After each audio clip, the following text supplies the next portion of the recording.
Olá, boa noite.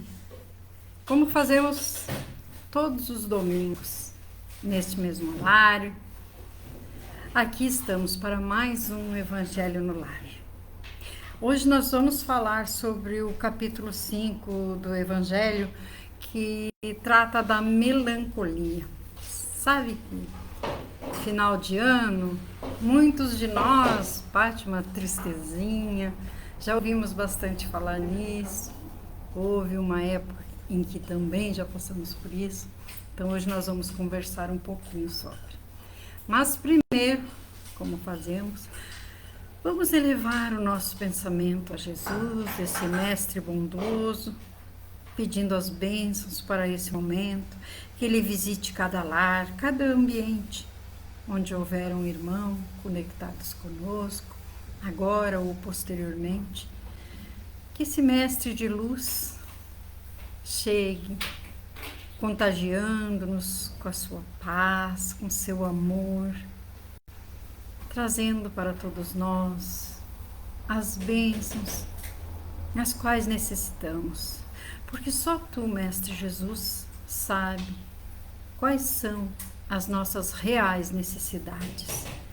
Que nos abençoe e fique conosco em mais este Evangelho no Lar. Que assim seja. Eu trouxe para nós do livro Vivendo o Evangelho, que fala a respeito desse item 25, que corresponde a esse capítulo 5 do Evangelho, nos diz assim, ele fala da depressão. Muito antes da plenitude do estado depressivo, existem sintomas precursores que são contornados pela mobilização ativa da fé e da vontade. Você é arrimo de família, passa por dificuldades, tem medo do futuro, mas a fé garante a segurança. Você é esposa dedicada, sofre o golpe da traição, entrega-se à revolta, mas a fé garante a paz. Você tem emprego estável, recebe o aviso de dispensa, mergulha no desespero, mas a fé garante o equilíbrio. Você é atleta preparado, não alcança a vitória, pensa na desistência, mas a fé garante o ânimo. Você discute com um amigo, ouve dele a frase infeliz, sente o espinho da ofensa, mas a fé garante o perdão. Você gosta de alguém, não evita o rompimento, acha que a vida acabou, mas a fé garante a coragem. A depressão é com frequência a resposta tardia às mágoas acumuladas nas lutas diárias. Perante as dificuldades nos compromissos da reencarnação, recorra à fé sincera em Deus e à confiança em si mesmo, recordando a palavra de Jesus aos enfermos que aliviava: Vá em paz, tua fé te curou. Sempre gostamos de lembrar dessa frase de Jesus: a tua fé te curou. Não foi esse ou aquele que curou, foi a fé. Se Jesus falava isso, o que sobra para nós? Não podemos jamais. E diz assim no item 25 do capítulo 5, a melancolia. Sabeis por que uma vaga tristeza às vezes se apodera de vossos corações e vos faz achar tão amarga a vida? É vosso espírito que aspira à felicidade e à liberdade, mas que, solidamente atado ao corpo que lhe serve de prisão, e em vão esgota esforços para dele sair. Vendo que esses esforços são inúteis, vosso espírito cai no desânimo e sofrendo o corpo a influência dele, o langor, o abatimento e uma espécie de apatia se apoderam de vós.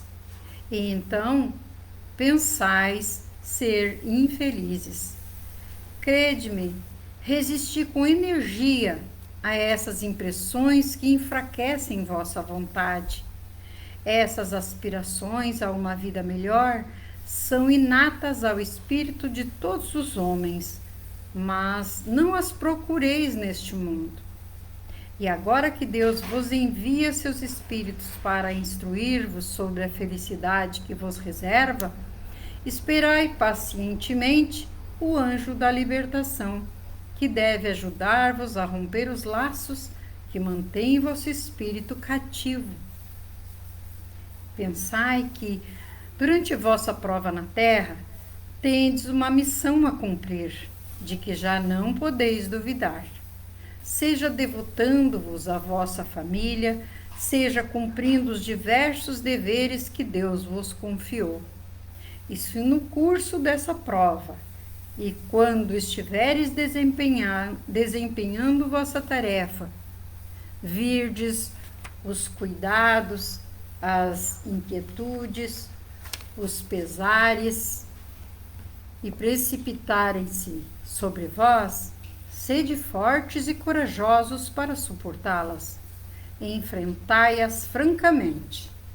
Elas são de curta duração e devem conduzir-vos perto dos amigos que chorais. Estes irão regozijar-se. Não consigo ler hoje. Estes irão regozijar-se com a vossa chegada e estenderão os braços para conduzir-vos a um lugar onde os pesares da terra não têm acesso. Isso nos disse François. Então, como sempre, pegamos para nos auxiliar o roteiro sistematizado e ele nos diz assim: porque às vezes, sem motivo aparente, uma vaga tristeza se apodera de nossos corações? Porque o nosso espírito, preso ao corpo que lhe serve de prisão, em vão tenta sair dele. Como não consegue e o corpo sofre a influência dele, cai no desânimo, na tristeza. Não devemos deixar que a tristeza nos vença, pois a felicidade almejada virá com o nosso esforço no cumprimento da missão terrena que nos foi confiada. A melancolia é causada pela vida física? A vida física é um fator. A verdadeira vida é a do espírito e se passa no plano espiritual. No entanto, nossos desequilíbrios nos impõem estágios físicos de correção. Tanto aqui como após a morte do corpo, Deus reserva instâncias de felicidade aos que cumprirem as suas missões. Onde o homem deve buscar uma vida melhor? Na prática dos ensinamentos de Jesus, aguardando pacientemente o anjo da libertação para nos ajudar a romper os liames que mantêm cativo o espírito. Uma vida melhor certamente virá, mas não neste mundo, e sim na vida espiritual. Devemos aceitar passivamente os sofrimentos? Não. Devemos ser resignados, porém, nossa ação em benefício do próximo antecipa o fim do sofrimento. A resignação é um fator importante para vencer os sofrimentos. Todos temos, assim, uma missão na Terra? Sim, Deus não nos colocaria no mundo sem razões elevadas de progresso. A família, o trabalho profissional, o relacionamento com o próximo nos suscitam obrigações que nos conduzirão à perfeição se forem bem cumpridas. Não estamos no mundo só para os prazeres materiais. Estamos aqui para nos reeducar e, consequentemente, nos elevar espiritualmente. E o que devemos fazer quando a melancolia tomar conta de nossos corações? Devemos resistir com energia, desempenhando a nossa missão, quer dedicando-nos à nossa família, quer cumprindo as diversas obrigações que Deus nos confiou. Devemos ser fortes e corajosos quando sobre nós desabarem as inquietações e tribulações de nossas provações. Então, nos aconselha os benfeitores amigos a seguir pelo caminho de Jesus, a sermos fortes, corajosos, todos, mais dia, menos dia, enfrentaremos esses percalços, essa melancolia. Ninguém é feliz o tempo todo e sabemos disso. Por quê? Porque cada um de nós tem a sua cota de dor e de sofrimento. Ninguém passa aqui num mar de rosas. Às vezes ouvimos alguém dizer: fulano tem tudo o que quer, tem do bom e do melhor. Muitas vezes, erroneamente, julgamos pela parte material. Tem tudo o que quer, nós não sabemos como é que aquele irmão coloca a cabeça no travesseiro à noite. Às vezes tem culpa, remorso, às vezes tem mágoa, rancor, sentimentos que não nos permitem sermos felizes. Então, não podemos tirar conclusões precipitadas. Então, por isso que falamos que todos nós passamos aqui, estamos num planeta de provas e expiações. Como vamos pensar que por aqui passa alguém que não tem a sua cota de dor ou de sofrimento? Temos também os momentos alegres e felizes, e é por isso que precisamos. Vamos aproveitar o último dia do ano para lembrar disso. Se tivemos dores, sofrimentos, também tivemos momentos felizes, momentos alegres, e vamos agradecer por esses momentos, tanto os alegres quanto os outros. Por quê? Porque cada obstáculo vencido, cada coisa que passamos, um passo a mais na evolução espiritual. Desde que não fiquemos aí lamentando, batendo na mesma tecla, maldizendo muitas vezes aquele irmão que nos dificultou a caminhada, lembrando sempre que aquele irmão que usa maledicência, que tem rancor, que tem mágoa, que não perdoa, é um irmão enfermo. Então que não sejamos nós esse irmão, porque todos nós ainda estamos num aprendizado, todos nós ainda erramos. Então vamos lembrar disso e vamos começar esse ano de 2024 melhorando, aparando as nossas arestas. Nós não podemos mudar o nosso irmão, mas nós podemos mudar a nós mesmos. É difícil? É, mas nós precisamos começar, não é assim? E aí nos diz no item 26, provas voluntárias, o verdadeiro silício. E diz o Evangelho: perguntais se é permitido amenizar suas próprias provas.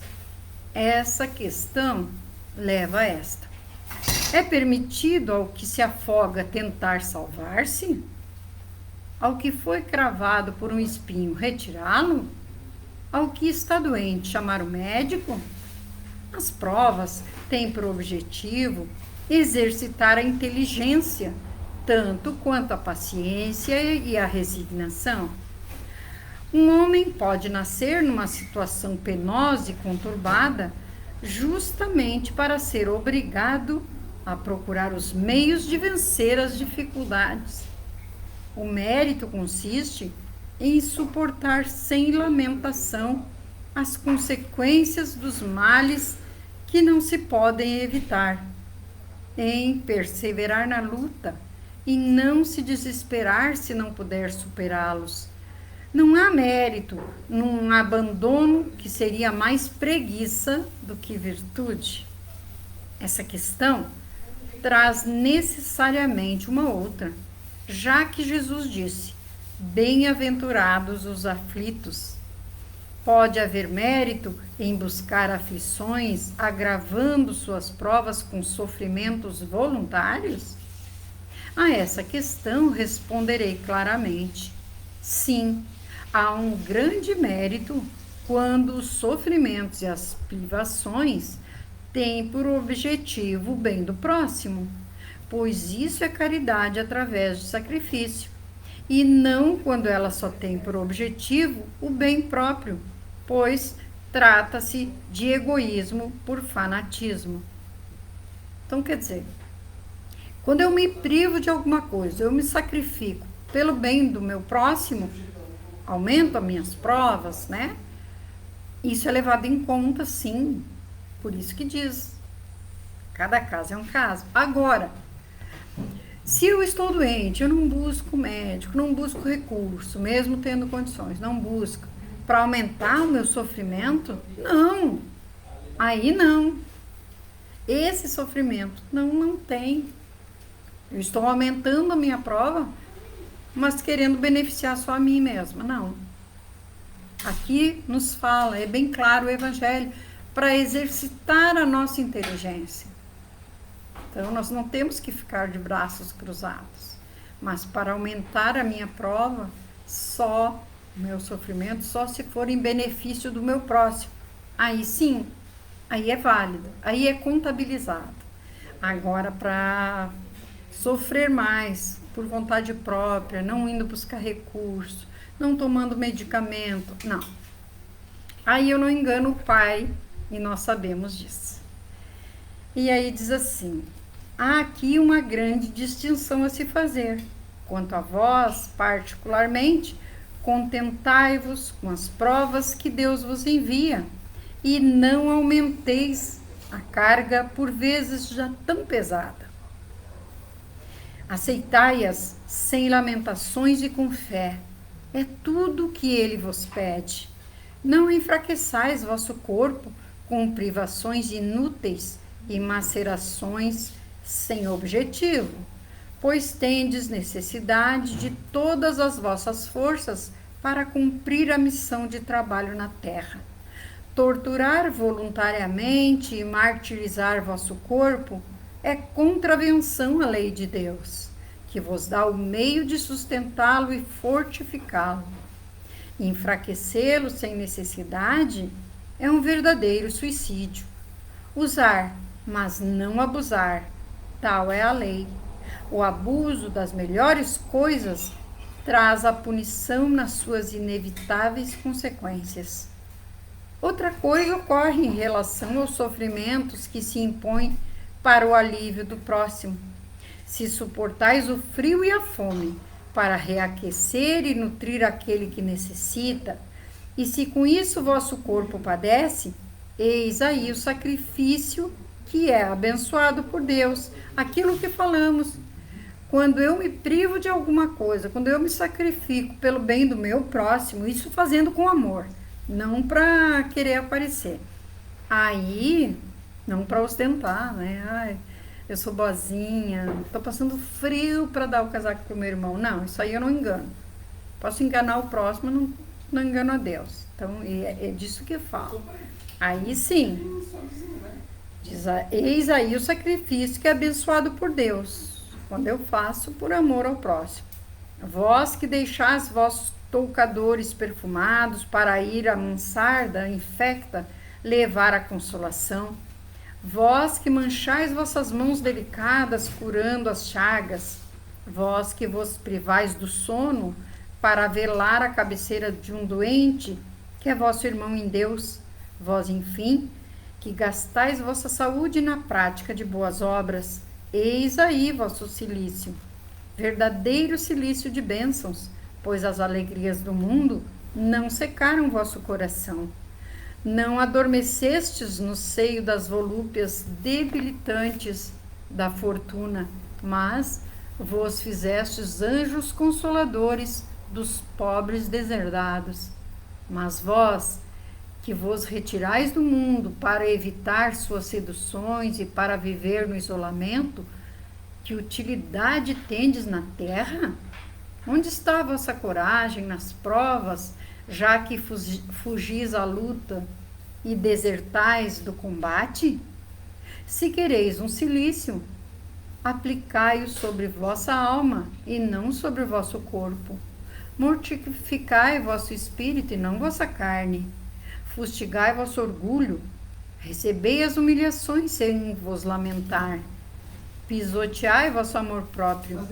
Resisti contra a dor da injúria e da calúnia, mais pungente que a dor corporal. Eis o verdadeiro cilício, cujas feridas vos serão contadas, porque atestarão vossa coragem e vossa submissão à vontade de Deus. Um anjo guardião, Paris, 1863. Eu estou com visita aqui, então por isso só as falas, tá? Mas algum barulho, alguma coisa, é porque eu estou com visita, certo? Tá? Hoje é o último dia do ano, então isso acontece, tá bom? E nos diz assim, o nosso roteiro: sofrer significa pagar dívidas? Nem sempre. Só o sofrimento resignado na prática do bem nos quita os débitos perante as leis da vida. Sofrimento com revolta só agrava a nossa situação evolutiva, assim como o sofrimento desnecessário. O mérito consiste em sofrer sem murmurar as consequências que lhe não seja possível evitar, em perseverar na luta, em se não desesperar se não for bem-sucedido.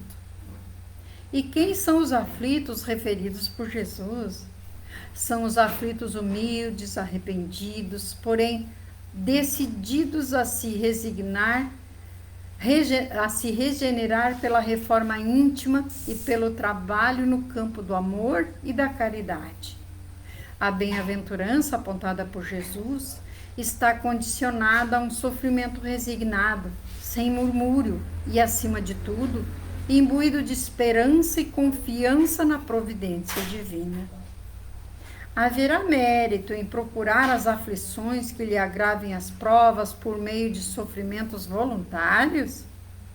Sim, há grande mérito quando os sofrimentos e as privações objetivam o bem do próximo, aquilo que já nos disse o Evangelho.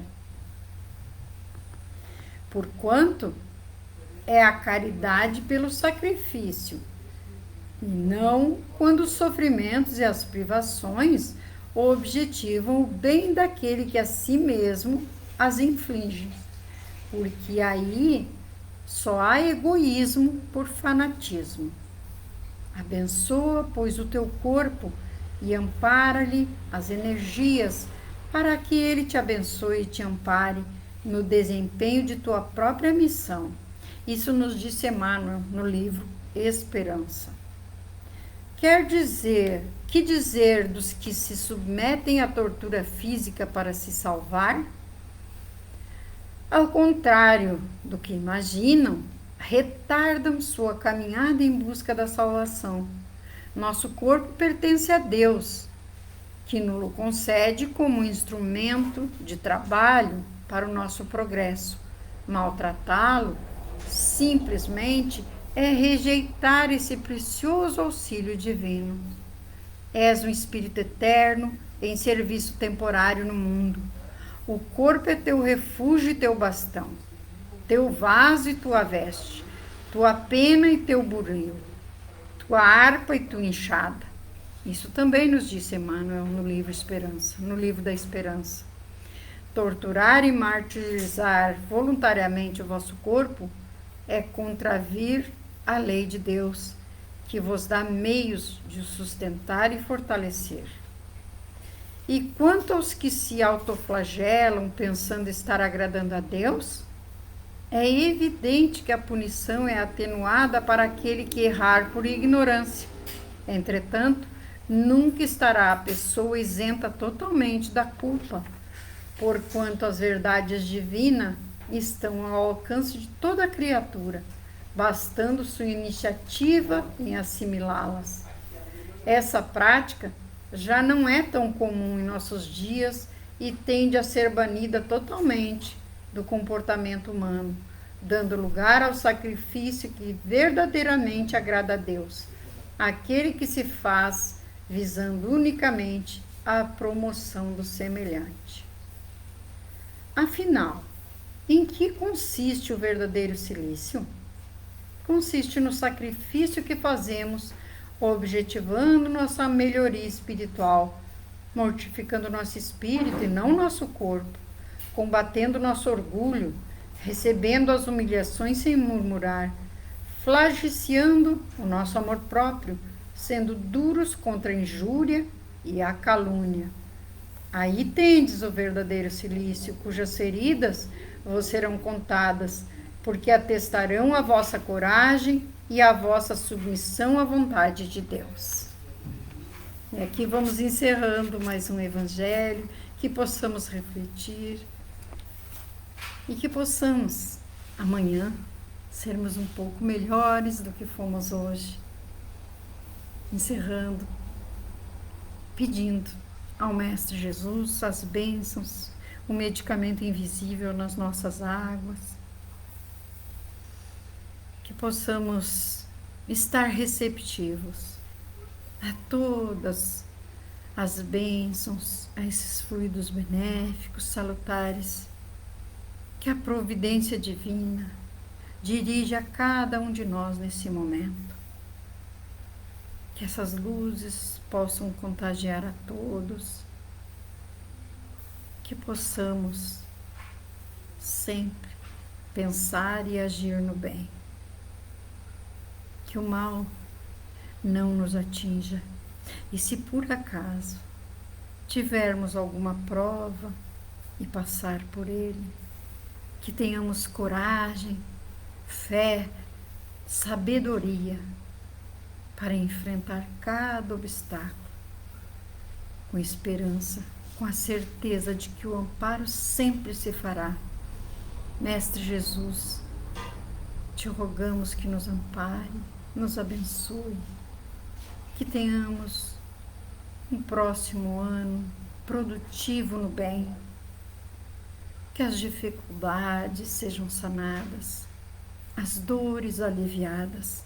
Visita cada lar, cada hospital, cada asilo, orfanato, os nossos irmãos que não têm um lar para voltar. Derrama tuas bênçãos sobre cada um e que eles encontrem uma mão estendida com o alimento. Na noite de hoje, especialmente, Mestre amado, por tudo te agradecemos e te convidamos a nos guiar em mais um ano, através dos nossos anjos de guarda, dos nossos mentores amigos. Muito obrigada. Que assim seja. Um beijo no coração. Até o próximo domingo, se Jesus permitir.